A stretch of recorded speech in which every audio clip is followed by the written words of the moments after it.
네, 여러분 안녕하십니까. 박재홍입니다. 보수의 시선에서 세대를 초월한 공감을 보여드리는 화요일에 더 라커룸이 돌아왔습니다. 자, 오늘도 두 분과 함께합니다. 먼저 조갑제TV의 조갑재 대표님 어서 오십시오. 네, 안녕하세요. 네, 그리고 개혁신당 이긴 최고위원 어서 오십시오. 네, 안녕하십니까.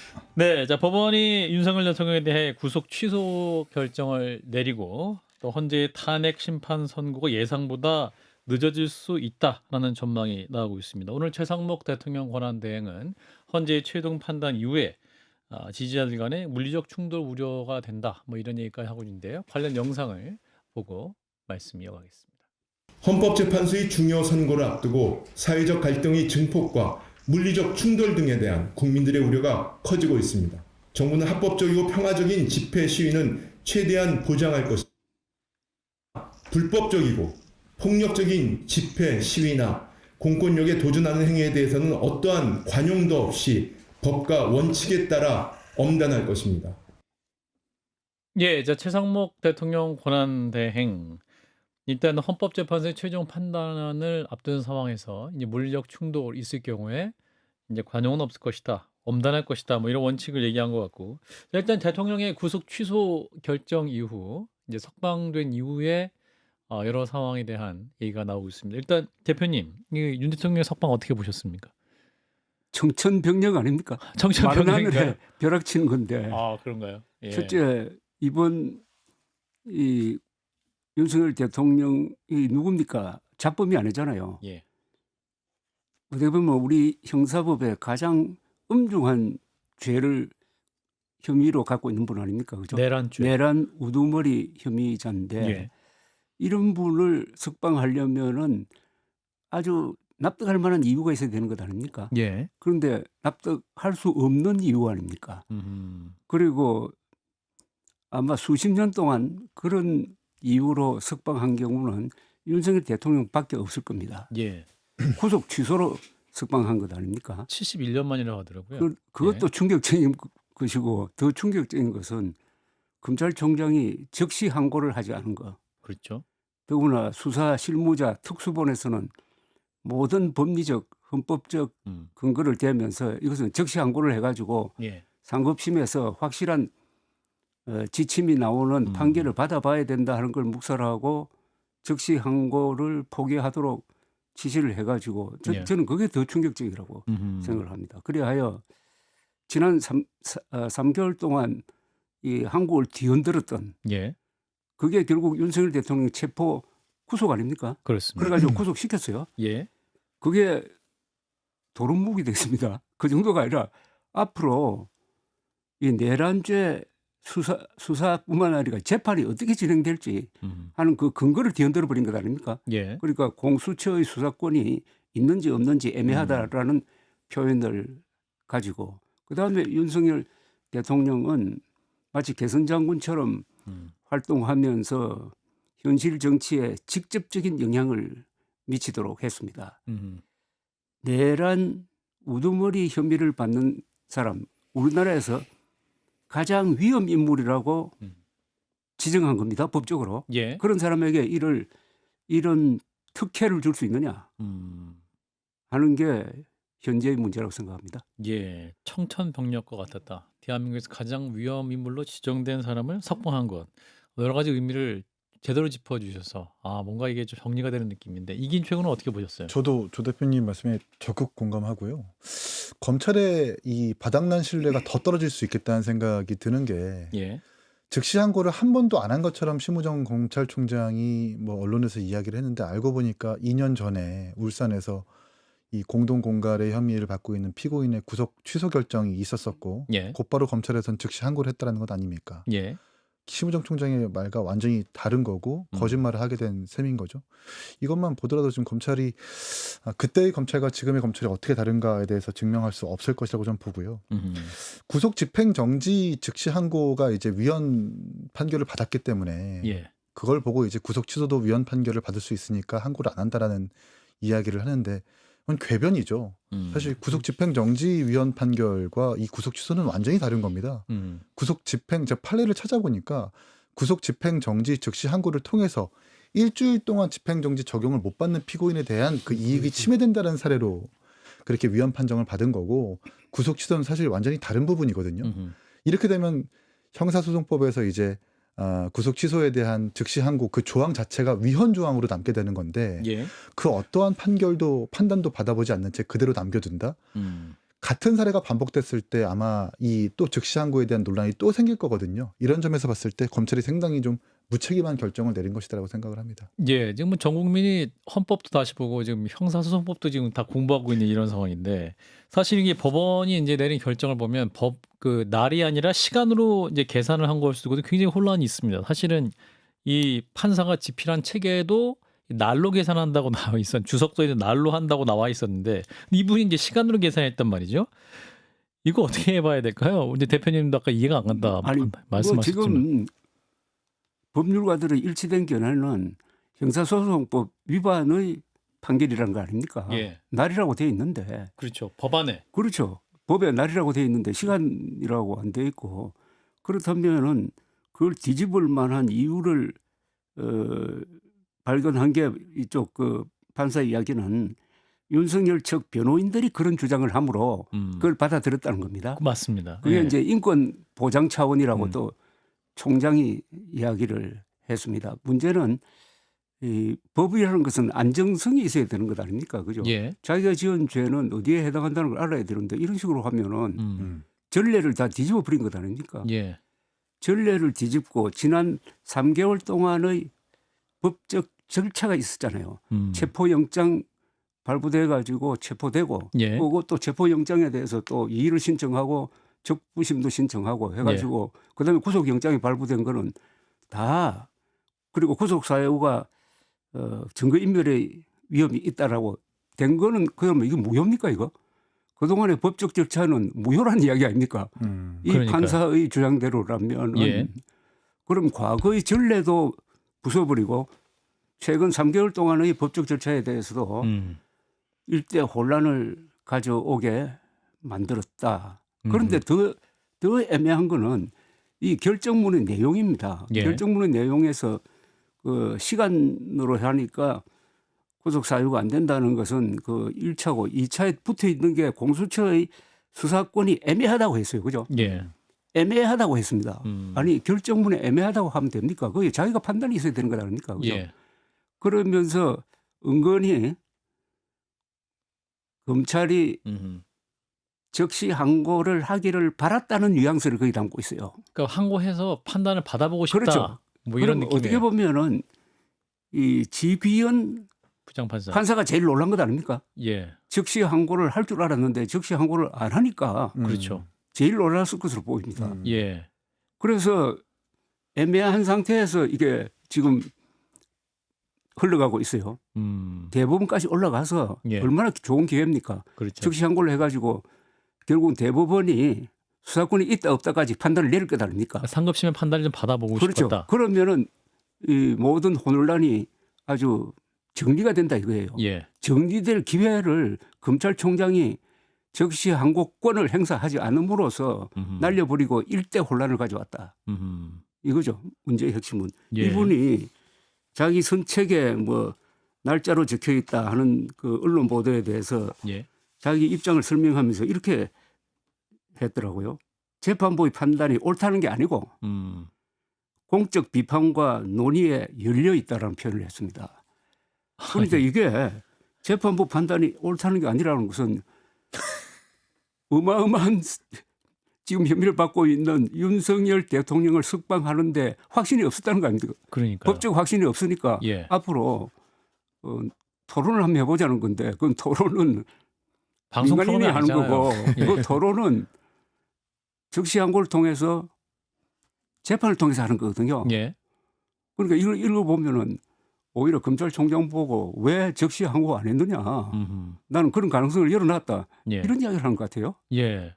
그러니까 뭐 여러 가지로 지금 꼬여버린 이런 상황인 거는 분명해 보입니다. 예. 일단 법원의 의도는 이제 상급심까지 가가지고 이게 이제 처음부터 잘못 지어지면 이 집이라는 것이 다시 져야 될 수도 있으니까 재심까지는 갈 수 있으니까 일단 그 수사권 문제에 대해서 대법 상급심의 판단을 받아보자는 취지로 아마 판사는 그랬을 것 같은데. 아니, 그 정도의 결정문이면 당연히 상급심으로 올라가라는 메시지를 그렇죠. 정확하게 준 거죠, 그렇죠. 사실은. 네.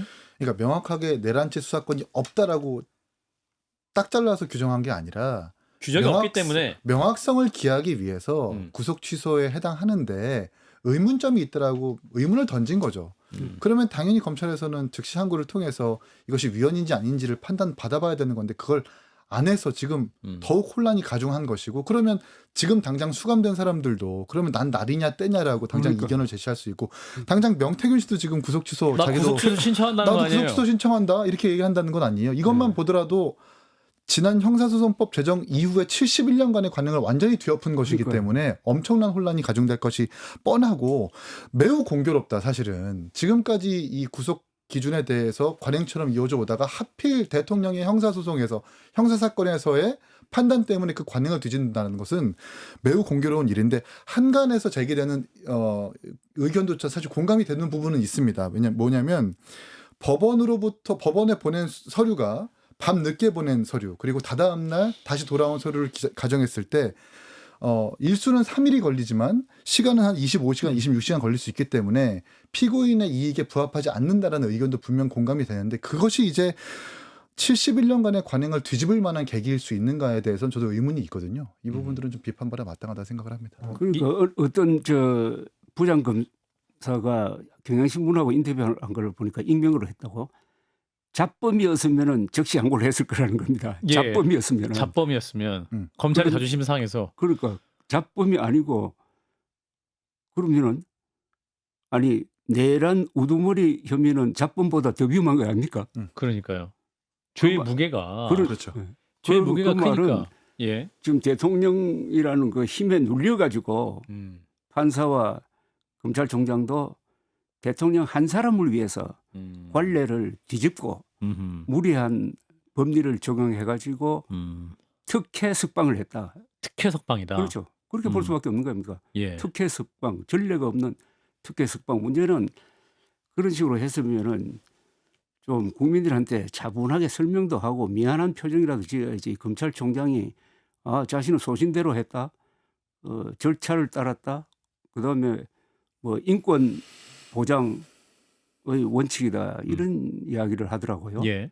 근데 이런 사단이 나오도록 원인 제공한 사람은 검찰총장 아닙니까? 예. 구속 기소를 할 때 시간을 괜히 검사장 회의 이틀 뭐 하고. 놓쳤잖아요. 예, 맞습니다. 예. 아니 자기가 잘못해놓고 한마디 사과도 안 하고 오히려 두 번째 잘못한 걸 자랑스럽게 이야기하더라고. 자랑스럽게. 예. 그러니까 적시 항고 안 한 걸 자랑스럽게. 나는 거기에서 위헌 소지가 있다고 했어요. 아까 우리 이긴 최고가 지적했지만은 이게 적시 항고가 위헌 소지가 있다고 했는데 아니 위헌 소지가 있으면 적시 항고죄를 없앴어야 될 것 아닙니까? 예. 남아 있잖아요. 예. 그리고 아까 말씀드렸지만 구속 집행정지. 집행정지에 대한 적시 항고와 구속 취소에 대한 적시 항고는 완전히 다른데 다르죠. 어떻게 법률가가 그렇게 국민들을 아주 멍청하게 보고 그런 이야기를 하는 건지 더구나 이번에 구속 취소가 나오려면은 구속 이유에 대하여서 따져야 되는데 윤석열 대통령 구속 이유는 한마디 아닙니까? 증거 인멸의 소지가 있다는 거 아닙니까? 그죠? 그렇죠. 서부지법의 판단은 그거였습니다. 그러면은 석방할 때는 증거 인멸의 소지가 없도록 그다음에 주거를 제한하든지 한 뭐 있어야 될 것 아닙니까? 그거에는 한마디도 언급이 한마디도 안 없어요. 하고 예. 그래 놓으니까 지금 윤석열 대통령이 저렇게 아주 개선 장군처럼 활발하게 활동하면은 지금 종범들의 재판에 영향을 안 주겠어요?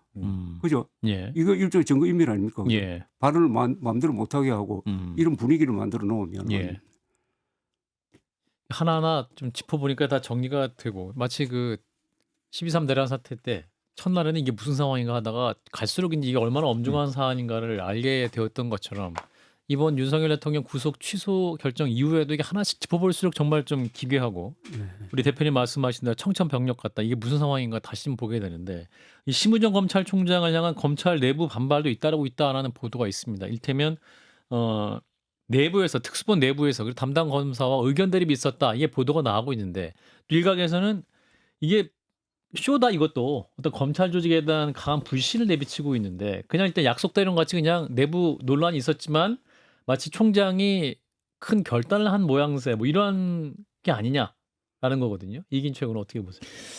네, 저는 이제 그 업무에 혼선이 있는 것은 확실한 거잖아요. 지금 수감된 어떤 피고인들 그리고 수감됐었던 피고인들에 대해서 수많은 이견이 제시될 수 있고 어떠한 절차를 통해서 이의 제기가 있을 수 있기 때문에 법원과 검찰이 감당해야 되는 것이라서 이 즉시항고를 포기한 것은 그만큼 감내할 만한 뭔가 부담이 있을 것이라는 취지로 아마 이 검찰 내에서도 예. 혼선이 있는 것으로 알고 있어요. 반발을 한 것으로 알고 있고. 근데 이걸 가지고 뭔가 민주당에서 지금 기획설 음모론 뭐 쇼를 얘기하는데 예.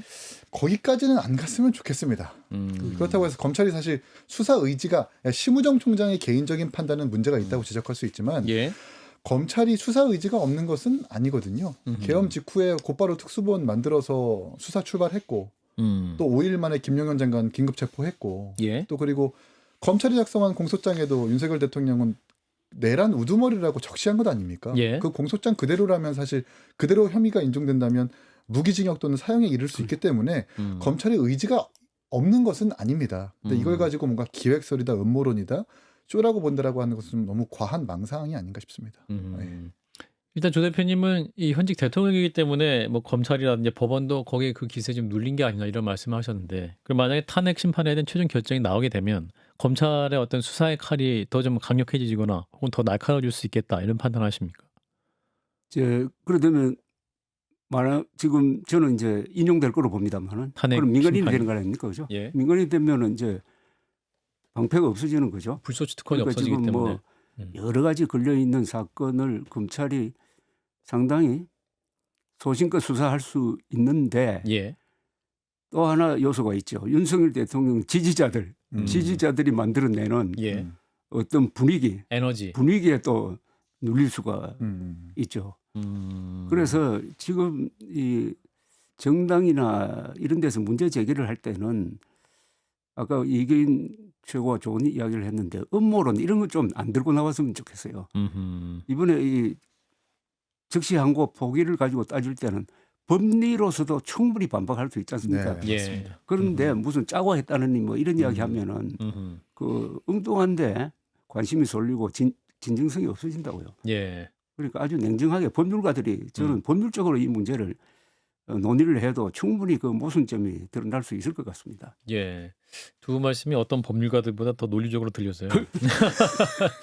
자, 이런 가운데 이제 헌법재판소의 최종 판단에 대한 전망 이번 주 내내 계속 나오고 있습니다. 일단 뭐 지라시도 많이 돌고 언론도 막 헷갈려갖고 어떻게든지 언제쯤 판단이 나올지 뭐 기사는 계속 나오고 있는데 일단은 대표님은 일관되게 8대0 탄핵 인용이라고 예상하고 계십니다만 지금 이제 대통령의 구속 취소 결정이 나오면서 헌법재판소도 뭐 이러한 결정이 좀 영향을 받지 않겠느냐 이런 얘기도 나오거든요. 대표님 어떻게 판단하시는지? 그건 뭐 저 분위기적 영향이지. 분위기적 예. 영향이다. 법리적 영향은 저는 없다고 봅니다. 없을까요? 예. 예.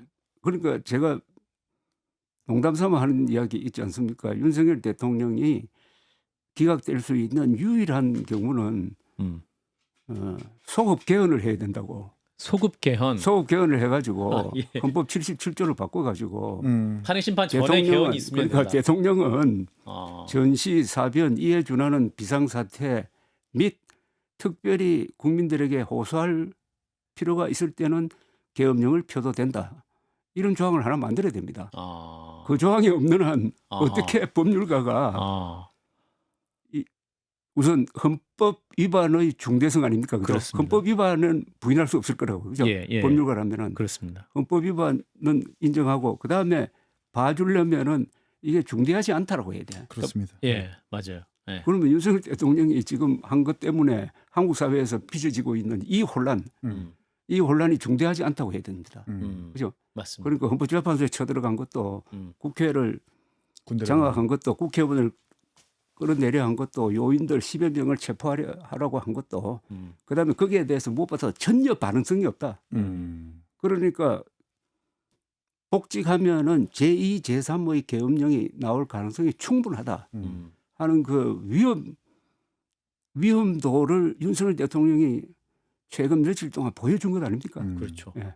네.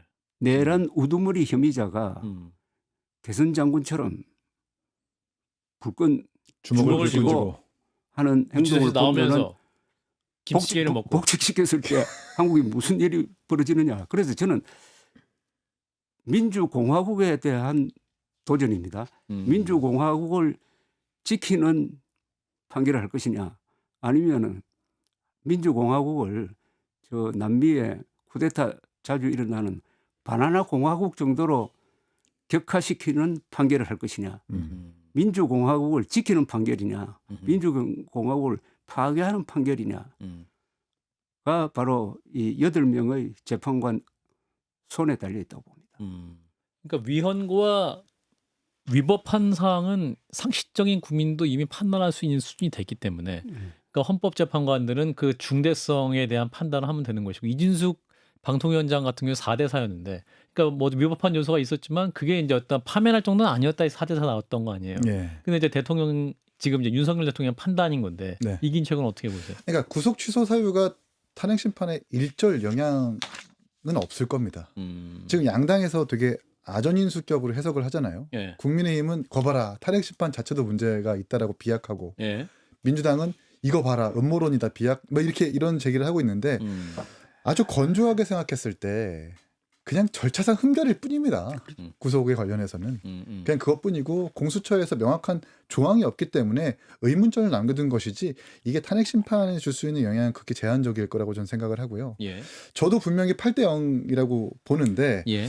오늘 3명의 검사 탄핵 선고가 목요일 날 있을 거라는 발표를 보니까 예.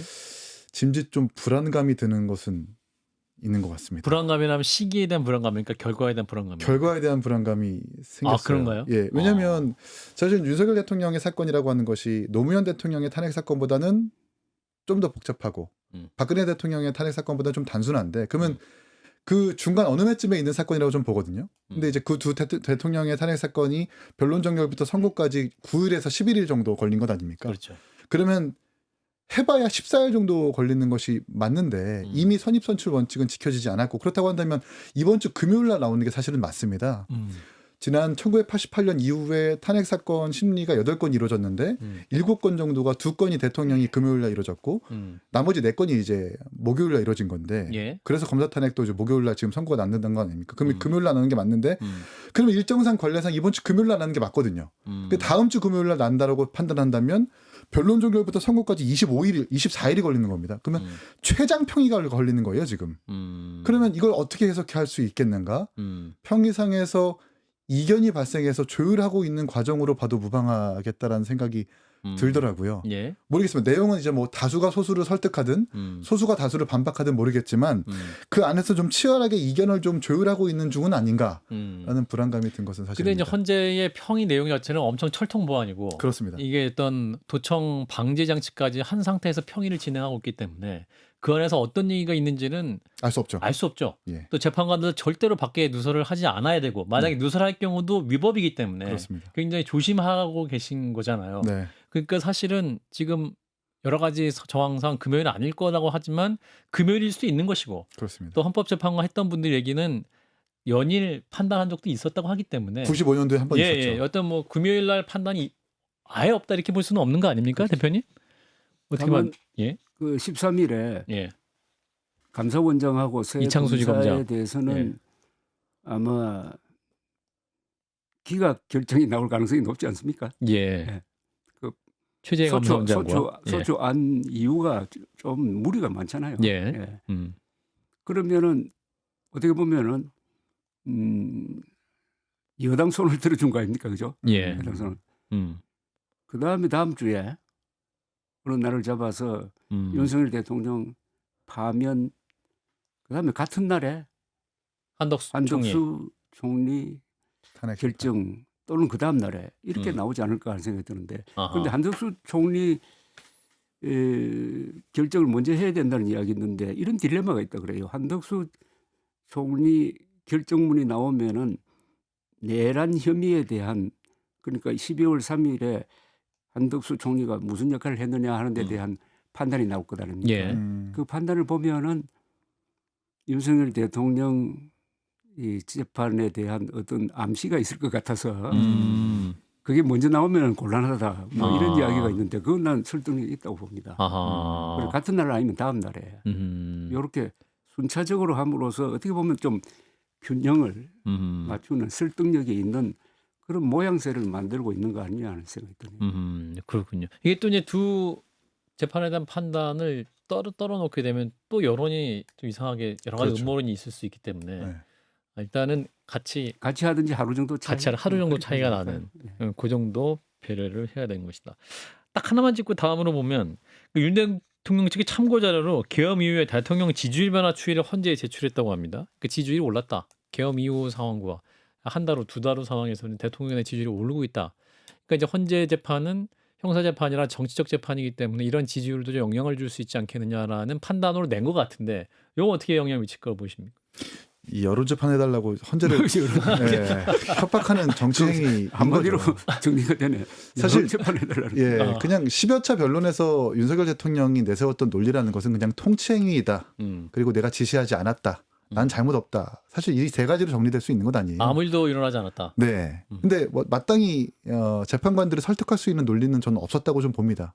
여기서 내세울 수 있는 것은 여론 재판 해달라.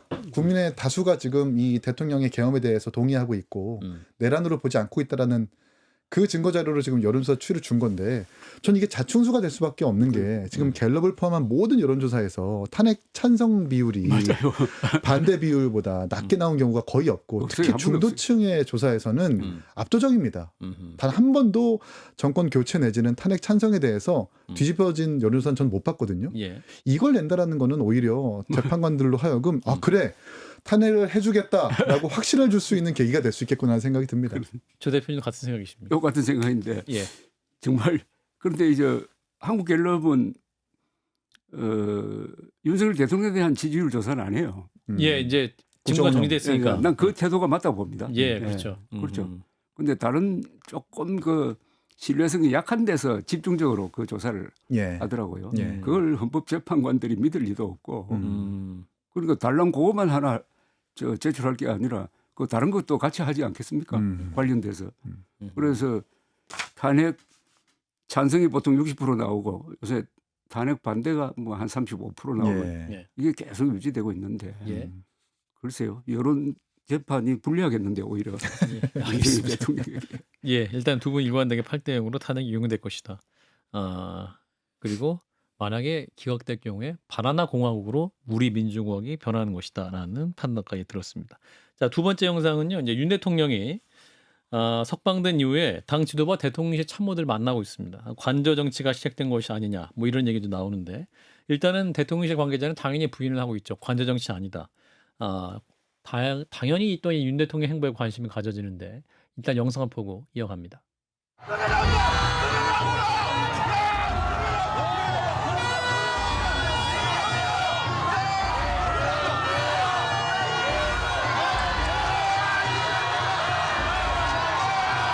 주먹을 불끈 젓고 90도로 인사를 하고 다시 한번 또 주먹을 불끈 쥐고 예, 굉장히 밝은 모습이죠. 예. 일단 어제 나오시면서 하신 말씀 중에 이제 많이 배우셨다. 특히 이제 과거에 이제 구속되셨던 분들 얼굴이 많이 떠올랐다. 그리고 제가 기도문을 드려서 기도문 가지고 매일 아침 기도 생활하셨다. 이런 말씀도 전해주셨습니다. 대통령께서 검사 생활 오래 하시지 않으셨습니까? 근데 친한 분들 예를 들어서 김종원 그 실장님하고 되게 친하신 분이에요. 같이 이제 옥고를 치르면서 이 구속 기소의 어떤 문제점을 이렇게 생각을 많이 하신 것 같아요. 예, 자 윤상현 의원이 이제 아주 가장 대통령 옆에서 이제 적극적인 행보를 보이고 있는데 많이 배우셨다고 하는데 뭘 배웠을까요, 조 대표님? 평생 갑으로 산 사람이니까 예, 저런 경험이 난 필요하다고 봅니다. 예, 인생을 한 나이가 좀 많아져가지고 되돌아볼 때 잘 나가기만 한 인생이 그게 좋은 게 아니거든요. 그렇죠. 고생도 해야 되고 예. 빛과 그림자가 다 녹아 있어야 그게 맞습니다. 제대로 산 겁니다. 예, 그런 점에서 저는 전두환 전 대통령이 말년에 그렇게 고생한 것도 그분을 위해서도 별로 나쁜 게 아니라고 생각합니다. 그러니까 영역을 같이 가지는 게 사람 아닙니까? 그런 예. 점에서 윤석열 대통령이 저런 경험을 한 것은 본인을 위해서 다행이었다 생각해요.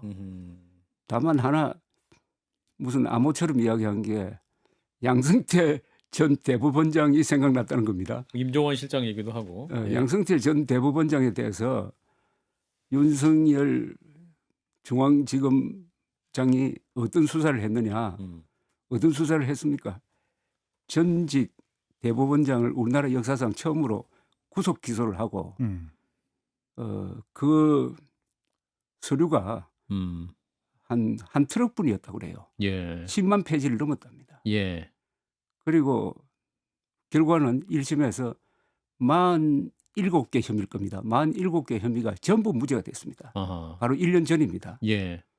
그것도 연세가 70 넘은 분이 또 재판받다가 이분이 폐암에 걸렸어요. 아, 그랬군요. 그러면은 양승태 대법원장을 떠올렸다면은 그게 내가 무리한 윤석열 대통령의 하수인이 돼가지고 무리한 수사를 했다 하는 데 대한 반성의 뜻으로 그렇게 한 것 아니냐 하는 그런 느낌이 듭니다. 반성도 있고 또 본인에 대한 판단을 할 재판부 혹은 법원에 대한 메시지를 좀 전하려고 한 거 아닌가요? 나 그날 그 어떤 판사들을 구속 기소하고 대법원장까지 구속 기소했던 지난날에 대해서 좀 반성하고 있으니까 앞으로는 헌재의 판단도 참작해 달라. 뭐 이런 메시지 아닙니까? 뭐 의도는 몰라도 반성하고 있으면 좋은 거죠. 반성 좋은 거다. 이긴 최고. 저는 박재홍 앵커님의 말씀에 동의를 하는 게 예. 양승태 대법원장의 47개 혐의가 모두 무죄가 났다라고 하는 것은 무리한 수사였다라는 방증이거든요. 근데 그걸 굳이 윤상현 의원을 통해서 전언했다라고 하는 것은 그냥 마냥 내가 배웠다라는 게 아니라 지금 헌법재판소의 이 탄핵 심판도 나를 향한 무리한 수사 그리고 나를 향한 무리한 심판이다. 이번 구속도 마찬가지다. 그러니까 나는 양승태 대법원장처럼 나는 그때 당시에 사실 잘못했지만 마찬가지로 무혐의로 다시 거듭날 것이다라고 간접적으로 메시지를 주는 것과 다름이 없다고 저는 판단을 하고 전 사실 저 구치소에서 나오는 걸음을 보고 전 대통령 취임식인 줄 알았어요. 그 정도 그러니까 당선 후. 예, 당선 후의 어떤 모습 저 대단히 잘못된 거거든요. 본인이 선포한 계엄으로 이 나라가 지금 이 모양인데 지지자들에게 감사합니다, 고맙습니다라고 할 게 아니라 죄송합니다라고 말을 하면서 손을 불 끈지는 행위는 하지 말아야죠. 그냥 꾸벅 인사하고 차에 타는 행위로만 해도 충분했는데 저렇게 뭔가 개선 장군 마냥 주먹을 불 끈지고 하는 것은 결국 나의 행위는 통치 행위이다. 나는 내란이 아니라 정당한 계엄이었다라고 얘기하는 그릇된 주장과 다름없다라고 생각을 합니다. 그저 양승태 전 대법원장이 2023년 11월쯤 될 거예요. 최후 진술을 한 게 있습니다. 예. 최후 진술이 아주 명문입니다. 아. 거기에 당시에 검찰을 뭐라고 표현했느냐 하면은 윤석열 정권의 하수인이 되어가지고 문재인 정권 아닌가요? 잘못했습니다. 예. 문재인 정권의 하수인이 되어가지고 완전히 사법부를 뒤집는 일종의 뭐라고 그럴까 농단 아주 굉장히 최강도의 표현을 했습니다. 아하. 그래서 이것은 일종의 사법 반란인 것처럼 이야기를 했어요. 그 수사 자체를. 그러나 섬뜩합니다. 예. 그 원만하신 분이 얼마나 한이 맺혔으면은 더구나 이 정부에서 47개 혐의로 전부 무죄가 났는데도 항소했지 않습니까? 예. 항소 포기를 했어야지. 미국 같으면 그 항소 포기합니까? 그죠? 미국은 예. 1심에서 지면은 검찰이 항소 못하게 돼 있는데 예. 우리나라는 그게 없어가지고 항소까지 해가지고 아직도 계류 중인데 양승태 대법원장에 대해서 뭐 좋은 일 하나도 한 적이 없는 사람 아닙니까? 이분이. 그렇죠. 예, 그런 부분에 대한 그것도 다시 좀 말씀해 주시니까 암호 같았다라는 것이 해석이 되고 자 이런 가운데 이분이 이제 석방된 다음 날에 권영세 비대위원장 권성동 원내대표를 초대해 가지고 30분가량 차담을 했어요. 차를 마셨고 그러면서 또 정진석 비서실장 신원식 국가안보실장 등 15명의 참모들과 떡만둣국을 먹었다고 하는데 이 관계자는 참석자 몇몇 보면 사실상 수석 비서관 회의다, 수보 회의다 뭐 이런 표현을 했었습니다. 이거 사실상 관저 정치 아니냐, 맞지 않습니까? 근데 관저 정치를 누가 하느냐는 겁니다. 그래서 예. 자꾸 이 표현을 제가 되살리는 것도 예. 내란 우두머리 혐의자 아닙니까? 그러니까요. 내란 우두머리 혐의자가 관저 정치를 하고 현직 비서실장, 현직 안보실장을 불러가지고 뭐 같이 밥 먹었다. 예. 이 문법이 이상하지 않습니까? 과거에 이런 적 없습니다. 예. 노무현 대통령이나 음. 박근혜 대통령이 거의 외부 인사와 안 만났잖아요. 탄핵 심판 탄핵 결정 나오기 심판 전까지. 기간 중에는 예. 그분들이 내란 혐의자 아니었잖아요. 그렇죠. 그런데 지금 한국 언론도 국민들도 이 문제에 대해서 아주 무디어져 버렸어요. 그렇죠. 이 내란이라는 데에 대해서 무디어져 버렸어요. 너무나 정치화됐어요. 예. 그리고 진영 논리에 빠졌어요. 그렇죠. 그래서 이게 저는 위험하다고 생각합니다. 예. 요사이 아주 유명한 법학자들이 나와가지고 예. 여러 가지 소신을 밝히는데 네. 제가 가만 보니까 평소의 사람이 아니에요. 아. 완전히 그동안 주장했던 걸 뒤집어가지고 진영 논리에 따라 이야기하더라고요. 그 학자라는 게 항상 진리를 기준으로 해가지고 하나의 나침반 역할을 하는 분들이 좌로나 우로나 치우치지 다 않고. 흔들려 버려요. 흔들려 버리니까 아. 지금 내란 우두머리 혐의자가 이런 식으로 관저 정치라는 이야기를 들을 정도로 해도 그에 대한 비판의 강도가 너무 약해요. 너무 약하고 위기감을 느끼지 않는 것 같아. 아, 이건 정말 언론계 대선배님이 언론을 향해서 좀 큰 고언을 해주 그 반성이 되네요, 사실은. 이거 언론도 제대로 그냥 큰 문제 없이 관저 정치 이거 그냥 쓰고 있는데. 뉴욕타임스 같으면요. 예. 반드시 내란 우두머리 혐의자 윤석열 대통령 이렇게 씁니다. 예. 요 앞에를 꼭 붙입니다. 예. 꼭 붙여요. 자, 이기인 최고.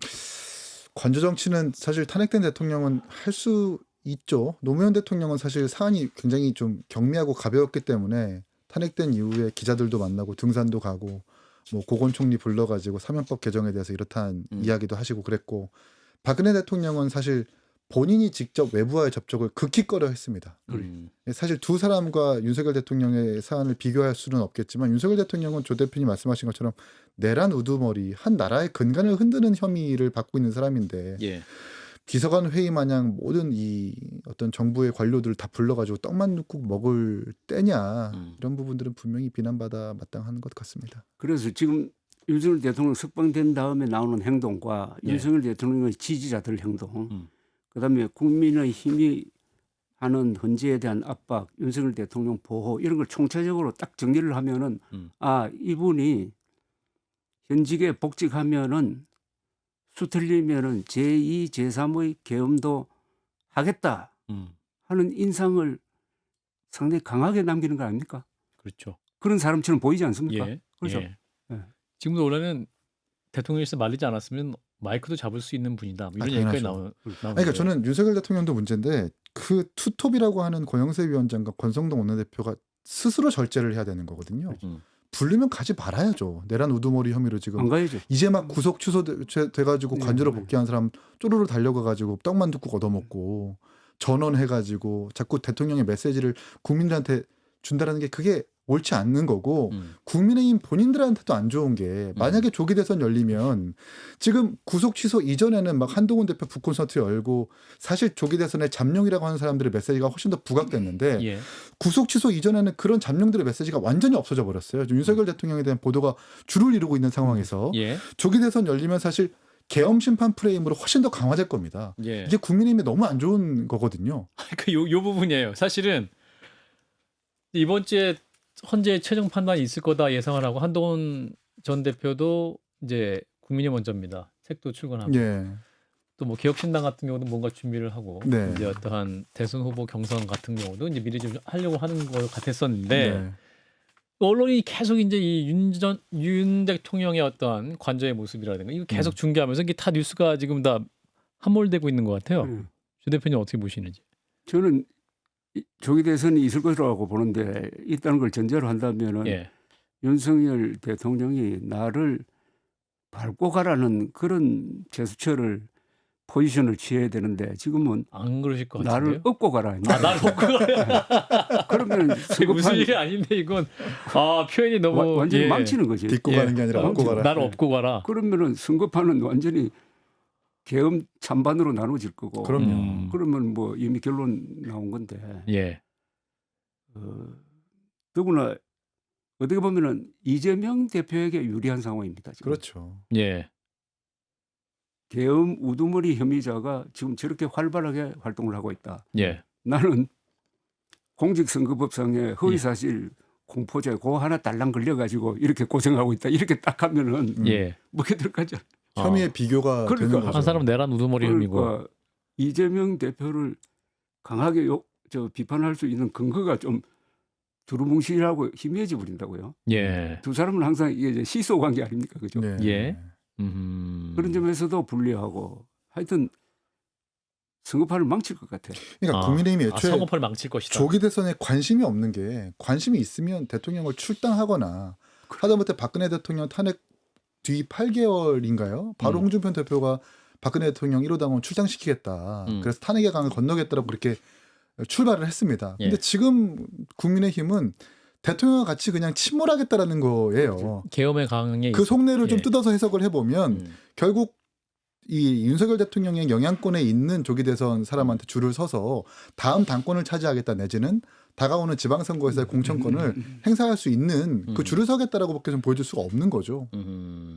자, 이런 가운데 이제 그 국민의힘이 경선이 시작하면 윤 대통령이 뭔가 텔레파시적인 제스처로 특정 후보를 밀지 않겠느냐. 일각에서는 이미 그 구치소 찾아갔을 때 만약에 조기 대선이 있으면 땡땡땡 후보 밀어야 된다 이렇게 뭐 말도 했다고 하는데 사실은 천하람 이제 개혁신당 대표가 이런 말을 했어요.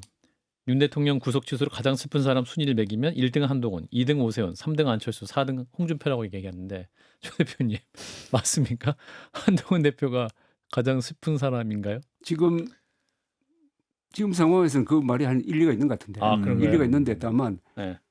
탄핵 인용된 다음에는 예. 이 순서가 거꾸로 되는 거 아닌가? 인용되면 네, 거꾸로. 그러니까 윤석열 대통령과 가까웠던 사람들이 그렇죠.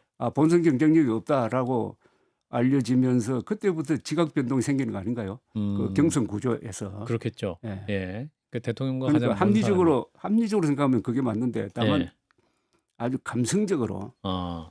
우리가 밀던 윤석열 대통령이 파면되었다 하는 분노를 터뜨릴 때는 또 모르겠죠. 근데 그건 나 오래 안 간다고 봅니다. 그런가요? 조기 대선판이 벌어지면은 어쨌든 이재명 후보를 이길 사람을 뽑자 하는 예. 그런 이성으로 돌아가지 않을까. 다 돌아가지 않더라도 상당수는 돌아가지 않을까. 그러면 지금 순위가 거꾸로 되든지 재조정될 거라고 그렇습니다. 그렇군요. 이긴 최고 지금 이준석 전 대표, 이준석 의원의 방향성은 뭡니까? 지금 그러니까 예전에 이제 뭐 이재명 대표도 박근혜 대통령이 탄핵 선고 이전에 대통령 경선에 출마하겠다라는 기사가 있듯이 예. 포스트 펭귄이 되겠다. 어차피 조기 대선 열릴 것이고 탄핵이 인용되니까 빨리 지도자가 되겠다라는 이제 입장에서 이렇게 나서고 있는 거고 예. 참 천하람스러운 분석인 것 같은데.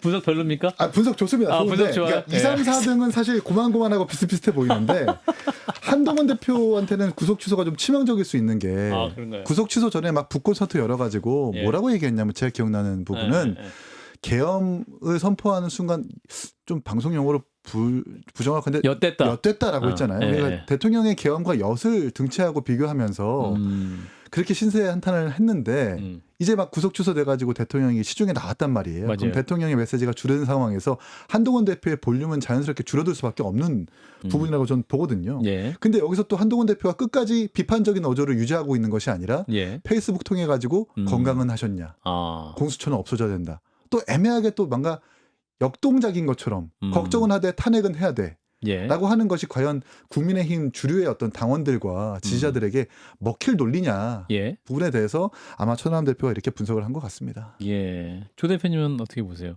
일단은 인유한 의원 같은 경우는 이게 이제 당 중진 오래 계신 분들과 가까이 지냈으면 좋았을 텐데 옥신각신했고 대통령과 끝내 화해하지 못했다. 그 부분에 대해서 이제 실제로 어떤 당의 대선 후보로 나서기 좀 어렵지 않겠냐 이런 전망을 하고 있는데. 인요한 의원 나오니까 한마디 해야 되겠는데요. 예, 한마디 두 마디 하셔도 됩니다. 인요한 의원은 지금 국적이 이중 국적 아닙니까? 그런가요? 예. 이거 바로 잡아야 됩니다. 그러니까 우리나라 법의 미비인데요. 이중 국적자가 공직에 어디 정도 취임할 수 있느냐에 대해서 명확한 규정이 없어요. 아. 그러니까 지금식으로 하면 이중 국적을 가진 인요한 씨가 대한민국 국회의원이 되었으니까 장관도 될 수 있습니다. 예. 국방장관이 될 수도 있어요. 그럼 한미 간에 아주 국가안보. 예민한 국익의 충돌이 있을 때 예. 그러면은 인요한 국방장관은 미국인이냐 한국인이냐. 근데 지금 법대로 놔두면은 이중 국적자가 대통령이 될 수도 있습니다. 그러니까 중국 사람 출신이 대통령 될 수도 있답니다. 예. 중대한 법적 미비가 있어요. 아하. 근데 이걸 국민의힘이 인요한 씨를 공천을 할 때 선택하도록 했어야 됩니다. 아하. 그걸 안 국적을. 했고 예. 그다음에 인요한 씨는 뭐 이준석 대표가 뭐 가정교육이 잘못했다고 뭐 발언해가지고 그래서 이분의 저 평가는 좀 별론데 예. 지금 한동훈 대표가 상당히 지지율이 조금 올라가고 있었어요. 이 북콘서트를 하면서. 이 맞아요. 예, 예. 그리고 굉장히 저분이 선거운동하는 스타일이 빠르더라고. 행동이 기민하고. 예. 예. 그러니까 활동량이 많아요. 인터뷰도 여기 했다 저기 했다고 하고. 예. 그러다가 윤석열 쪽으로 완전히 기사가 쏠려버렸습니다. 그죠? 맞아요. 정치판에서 제일 중요한 게 누가 기사를 만들어내는 거 아닙니까? 그죠? 예. 지금은 윤석열 발 기사가 엄청나게 많아가지고 예. 한동훈 발 기사를 묻어버렸어요. 그런데 결국은 한동훈의 찬스는 탄핵 심판이죠. 탄핵 심판에서 인용으로 나오면은 결국 나의 역사적 선택이 옳았다. 이렇게 말할 근거가 생기는 거 아닙니까? 그렇죠. 계엄 반대도 내가 옳았고 탄핵하자는 것도 내가 옳았다. 그때부터 재출발해야지. 그러니까 결국 최종 심판이 가장 중요하겠다. 그 순간. 자, 이긴 최고 말씀 듣고 마무리.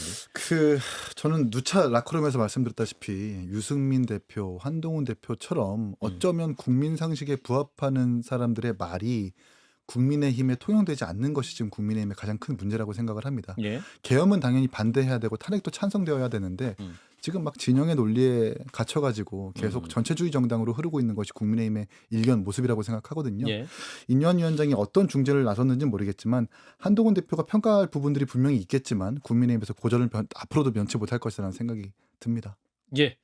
자, 일단 오늘 화요일 순서였고요. 예, 다음 주 화요일에 뵐 때는 어떤 상황이었을지, 뭐 탄핵 심판 결과가 나온 상태일지 아닐지, 일단 이 결과가 일단 나왔으면 하는 그런 바람이 일단 있습니다. 두 분 고생하셨고요. 다음 시간에 뵙겠습니다. 고맙습니다. 고맙습니다.